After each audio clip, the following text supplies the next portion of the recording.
Encore une fois, il y a ici une volonté de contrôler le récit.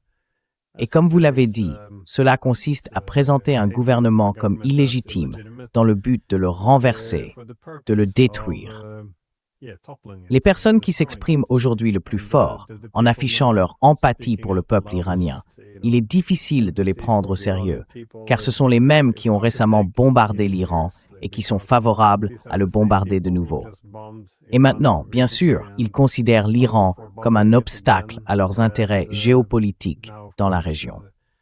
Donc cette idée selon laquelle on peut simplement montrer du doigt quelques manifestants dans la rue et dire « Eh bien, voici les vrais Iraniens épris de liberté et nous devons tout faire pour les soutenir » n'est pas sincère. On peut très bien soutenir ou s'opposer au gouvernement iranien indépendamment de cela. Rien dans cette couverture médiatique n'est authentique ni sincère.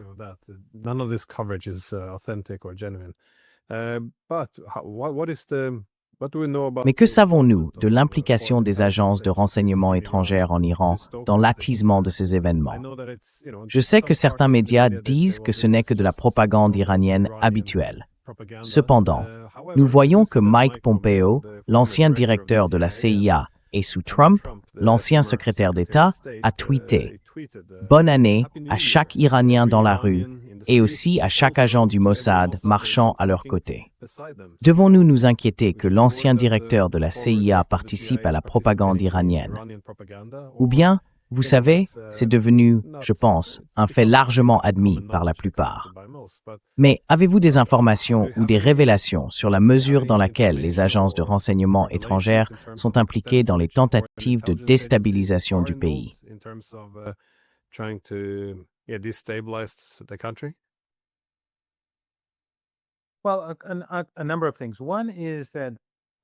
Eh bien, plusieurs choses.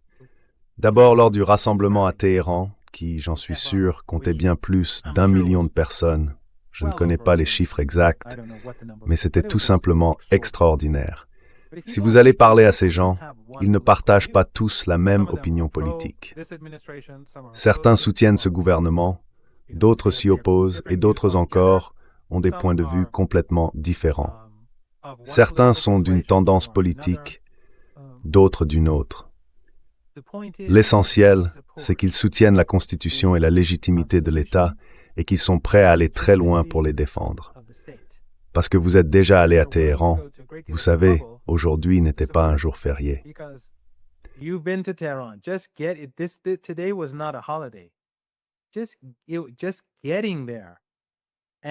Le simple fait d'y aller et d'en revenir prend des heures. Beaucoup de personnes qui y participent viennent du travail ou doivent y retourner ensuite. Et c'est une immense ville. En d'autres termes, ce n'est pas comme moi, un universitaire, dont le salaire est nettement plus élevé que celui d'un ouvrier ou de bien d'autres personnes. Eux, pour s'y rendre, y consacrent pratiquement toute une journée, simplement pour prendre position, pour faire savoir qu'ils s'opposent à ce terrorisme, à ces émeutes et à la domination des États-Unis et de l'Occident sur notre pays. Ce n'est pas comme dans les petites villes où il est plus facile de se rendre aux manifestations.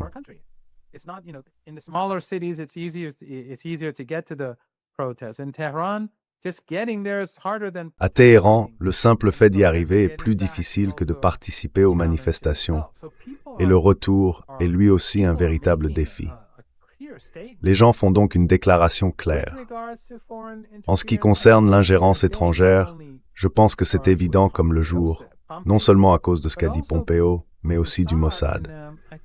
Dans les comptes en langue persane qu'ils possèdent, ils ont parlé de leurs agents impliqués en Iran.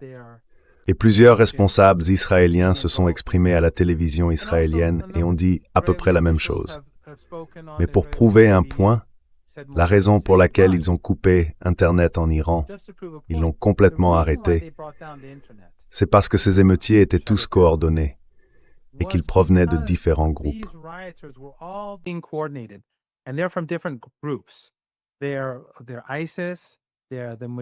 Ce sont des membres de l'État islamique. Ce sont les Moudjahidines et Khalq, l'organisation terroriste basée en Europe.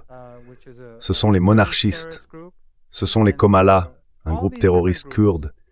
Et tous ces groupes différents étaient actifs.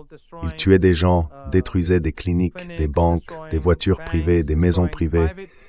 Une véritable folie. Et certains de ces individus d'ailleurs prenaient de la drogue, et il existe des images qui le montrent. J'en ai peut-être tweeté une, où l'on voit une femme distribuer des choses aux autres.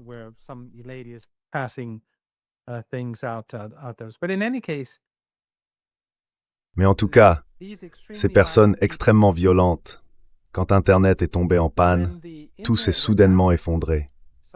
Pourquoi? Parce qu'elles ne pouvaient plus s'organiser à travers le pays. Tout s'est effondré. C'est pour cela que nous n'avons pas Internet. C'est pour cela que j'ai fait tout le trajet, je suis allé au rassemblement, je suis resté coincé dans les embouteillages, j'ai marché pendant 1h30, je suis rentré chez moi, je me suis à nouveau retrouvé dans les embouteillages, puis j'ai traversé toute la ville jusqu'à ce studio. J'ai donc dû conduire pendant environ 1 heure juste pour avoir Internet et pouvoir te parler. Il n'y a pas d'Internet pour les gens ordinaires.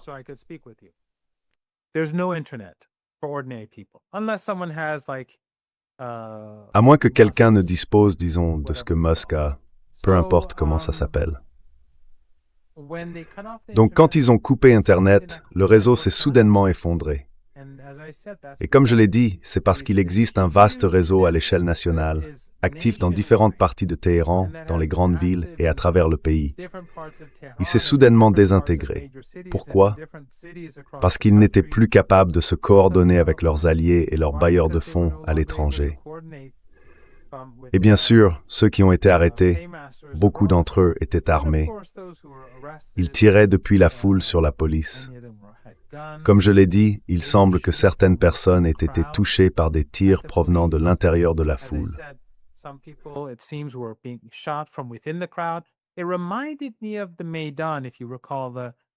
Cela m'a rappelé le Maïdan, si vous vous souvenez, en 2014, lorsque les personnes derrière le coup d'État tiraient à la fois sur la police à Kiev ou Kiev, selon qui contrôlera la ville l'année prochaine. Nous devrons alors décider du nom que portera la ville. Mais ils tiraient à la fois sur la police et sur les gens dans les rues. Pourquoi? Parce qu'ils voulaient plus de morts. Comme je l'ai dit, je pense que quelqu'un comme Pompeo, et même le Mossad lui-même, publie une déclaration en persan affirmant qu'ils sont sur le terrain en Iran. Pourquoi devrions-nous prouver quoi que ce soit? Ce sont eux qui s'en vantent.